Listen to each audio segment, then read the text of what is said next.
Hello, I'm Danielle, and I'm one of the 10 SciCom students in the class of 2011.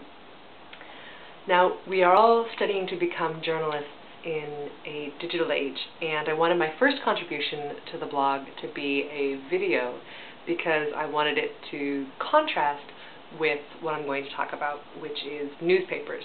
We are studying newspaper writing this quarter, and many of us are serving internships at local daily newspapers, myself included.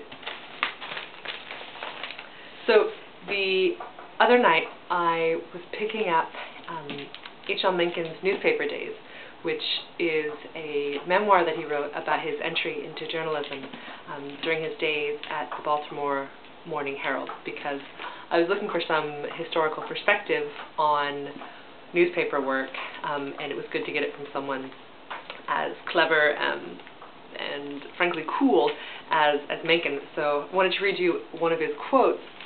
He talks about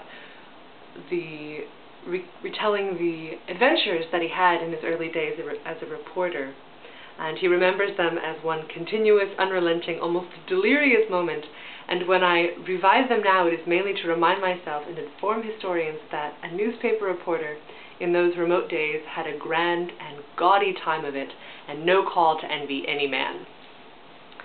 And later, when he recounts the first morning of picking up the paper and seeing his work in it, he says, "I was up with the milkman the next morning to search the paper, and when I found both of my pieces exactly as written, there ran such thrills through my system as a barrel of brandy and 100,000 volts of electricity could not have matched."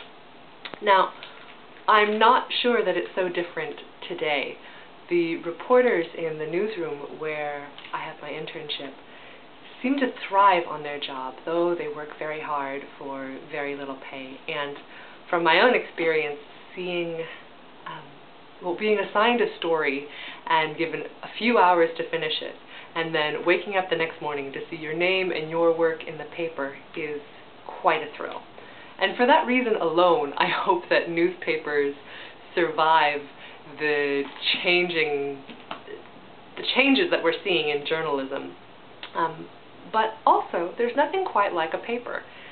For society to function well and for us to make good decisions, we need to know what is going on, and we need that to be put in some context. Newspapers maybe won't always be in print, or maybe they will switch from trying to provide breaking news to providing more context and analysis, something like The Economist, perhaps. But that will be fine, of course, and the central tenets of journalism will always remain the same, I believe. And so I'm thrilled to be here studying how to provide the best journalism to people, because I certainly am interested in having a grand and gaudy time of it, in the words of Mencken, and also because it is something that is so important.